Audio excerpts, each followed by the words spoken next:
Hello दोस्तों, photography के इस चैनल में आपका फिर से एक बार बहुत बहुत स्वागत है। मैं हूं पीयूष शेठ, एक प्रोफेशनल फोटोग्राफर। दोस्तों, कुछ महीने से हमारी ये चैनल बंद पड़ी थी क्योंकि कुछ छोटे मोटे इश्यूज आ गए थे। तो अब वो सारे इश्यूज सॉर्ट आउट हो गए दोस्तों। तो फिर से एक बार बहुत सारे इम्पोर्टेंट और जानकारी वाले फोटोग्राफी गैजेट्स वाले वीडियोस हम डालते रहेंगे। तो हमारे साथ इस चैनल में बने रहिएगा दोस्तों। चलिए आज हम बात करते हैं इस फ्लैश के बारे में दोस्तों, जो कि ये है गोडॉक्स की T600 दोस्तों, जो कि काफी पॉपुलर और बहुत बढ़िया फ्लैश है दोस्तों। फिलहाल सबसे बड़ी प्रॉब्लम जो बहुत सारे फोटोग्राफर्स फेस करते हैं वो ये है कि ये इंफ्रारेड लाइट जो बंद नहीं होती है, तो उससे बंद कैसे किया जा सकता है दोस्तों। दूसरी प्रॉब्लम लोगों को जो फेस होती है वो ये स्लेव की होती है दोस्तों। ये स्लेव जो है ये बंद कैसे हो सकता है दोस्तों, पहले के टाइम की जो फ्लैश होती थी उसमें सारे फंक्शंस बटन पे होते थे। जैसे ऑन ऑफ का बटन एक अलग होता था, फिर दूसरा कोई सेटिंग होता है तो उसका एक बटन होता था, तीसरा कोई सेटिंग होता है तो उसका एक बटन होता था, चौथा कोई सेटिंग होता है उसका एक अलग अलग। वैसे सब ही सेटिंग्स के अलग अलग बटन बाहर ही मौजूद होते थे दोस्तों, जिसे ऑन ऑफ करने के बाद तुरंत ही वो फंक्शन ऑफ हो जाता था। लेकिन अभी ये सारे सर्किट वाले फ्लैश आ गए हैं तो इसे बाहर से करना पॉसिबल नहीं है। ये सारे फ्लैशेस सर्किट वाले फ्लैश होते हैं दोस्तों। तो यहाँ पे बाहर जो बटन होते हैं वो बटन बाहर तो होते हैं लेकिन उसका सेटिंग अंदर से होता है दोस्तों। तो वाया वाया सेटिंग होता है दोस्तों, डायरेक्ट बटन नहीं होता है दोस्तों। जैसे कि सबसे बड़ा प्रॉब्लम तो ये इंफ्रारेड लाइट का होता है दोस्तों। ये ब्लिंक होती रहती है फ्लैश के। अभी ये ऑफ हो गई, अभी ऑन करने के साथ ही ये फ्लैश तो चालू हो जाती है लेकिन ये लाइट भी, इंफ्रारेड लाइट भी ब्लिंक होती रहती है दोस्तों। तो इसे ऑन ऑफ का बटन यहाँ पर कहीं पे भी नजर आपको नहीं आएगा दोस्तों, क्योंकि इसका सेटिंग अंदर से है, वाया वाया से है दोस्तों। ये सारी फ्लैश सर्किट वाले फ्लैश होते हैं दोस्तों, इसके सारे सेटिंग्स अंदर से ही होते हैं, बाहर से कुछ नहीं होता दोस्तों। सिर्फ ऑन ऑफ का बटन जो ये है वही बाहर से होता है, बाकी के सारे सेटिंग्स अंदर से ही होते हैं दोस्तों। और दूसरी प्रॉब्लम ये है कि ये स्लेव यूनिट जो S1 S2 होता है तो उसे कैसे बंद किया जा सकते हैं। क्योंकि चालू फंक्शंस के दरमियान फ्लैश फायर करते हो तो आपकी तो फ्लैश फायर होती है, लेकिन जब दूसरा कोई फ्लैश फायर करता है तो साथ में ये स्लेव आपकी चालू होने के कारण आपकी भी फ्लैश फायर होती है और उस वजह से उसके सारे शॉट्स खराब होते हैं और साथ ही साथ आपकी बैटरी भी बिना मतलब के बहुत ज़्यादा कंज्यूम होती है दोस्तों। तो चलिए आज हम जानने की कोशिश करते हैं कि ये सारे जो प्रॉब्लम्स है इसका हल कैसे निकाला जा सकता है दोस्तों। तो दोस्तों सबसे पहले इंफ्रारेड लाइट के प्रॉब्लम के बारे में बात करते हैं दोस्तों। इंफ्रारेड लाइट मतलब जो ऑन ऑफ होती रहती है, जैसे कि ये आप अभी देख रहे हैं। तो इसके लिए आप दो तीन इंपॉर्टेंट स्टेप्स है जिसे आपको फॉलो करना और इमीडिएटली आपका वो प्रॉब्लम सॉर्ट आउट हो जाएगा दोस्तों। जैसे कि आपको मोड बटन थोड़े 3 सेकंड के लिए प्रेस करना है और बाद में फिर ये डायल जो है सेट का डायल, इस डायल को आपको घुमाना है और यहाँ ये जो वायरलेस का जो आइकॉन ब्लिंक कर रहा है उसमें से बाहर निकल के आपको इसको, इस सेट के डायल को आपको घुमाना है। अगर आप इस सेट के डायल को घुमाएंगे तो आपको ये एस आइकॉन जो यहाँ पे दिख रहा था वो आइकॉन आपका हट जाएगा। जैसे ये एम पे आ गया और फिर ये वायरलेस के सिंबल पे आ गया। अब वायरलेस के सिंबल में आप देखेंगे तो देखिए इंफ्रारेड लाइट फायर नहीं हो रही, इंफ्रारेड लाइट बंद चालू नहीं हो रही है। तो ये हो गया प्रॉब्लम नंबर 1 सॉर्ट आउट। अब दूसरा प्रॉब्लम देखते हैं स्लेव का दोस्तों। तो स्लेव के लिए फिर से मोड का बटन है उसमें नहीं जाएंगे, जूम का बटन है उसमें जाएंगे। तो इसके लिए जूम का बटन 3 सेकंड के लिए दबाएंगे और फिर ये सेट के बटन को दबाते जाएंगे। इसमें से ये सारे फंक्शन उसमें अवेलेबल है। ऐसी ये नहीं, ये नहीं, ये नहीं, ये। अब ये S1 पे है तो इसे हटाकर S2 भी नहीं और सिर्फ S रखेंगे और फिर इसे देखिए ये ऑफ हो गया। S आता है तभी ऑफ हो जाता है।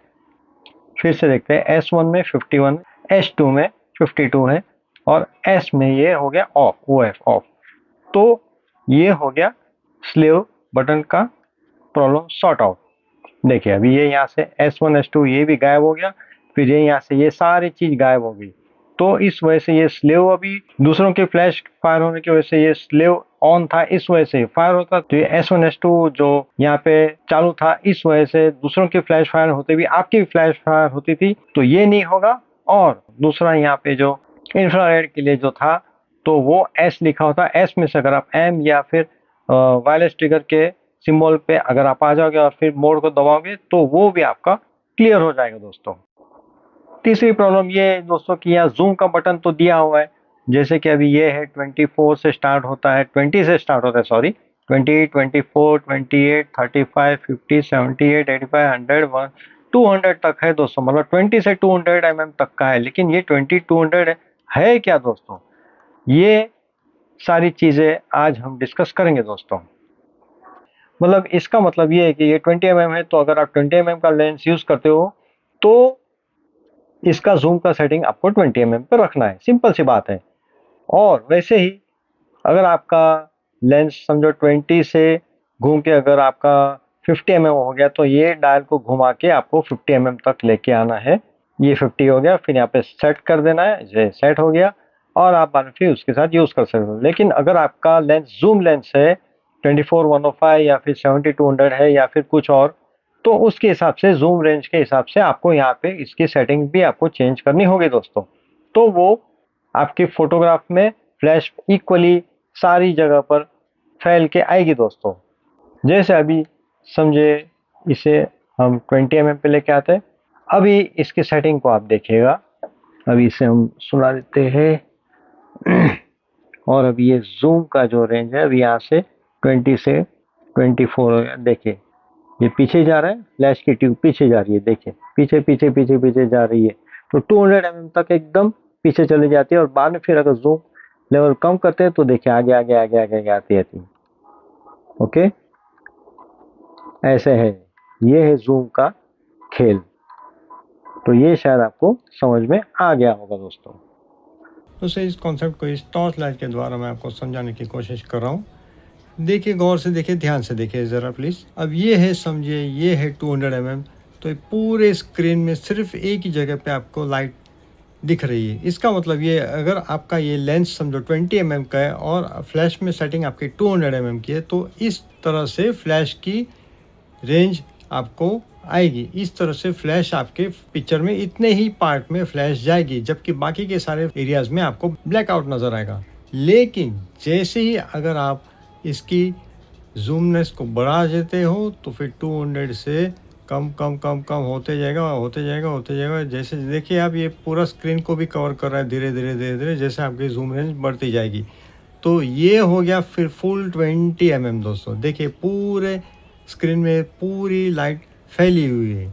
लेकिन जूम अगर कम कम होते जाएगा तो आपकी लाइट की इंटेंसिटी भी पूरे पिक्चर में भी कम होती जाएगी दोस्तों, जैसे कि इसमें आप देख रहे हो दोस्तों। बहुत से लोग पूछते हैं कि ये सारे जो सेटिंग अभी 128 के बाद ये तो ऑफ है, अब ये जो सेटिंग है 128 के बाद ये 1 पॉइंट, ये 2 पॉइंट, ये 3 पॉइंट, ये हर एक सेटिंग में 3-3 पॉइंट क्या होता है, 1 2 3 1 2 3 1 2 3, तो ये हर एक में 3-3 जो पॉइंट आते हैं, तो ये दोस्तों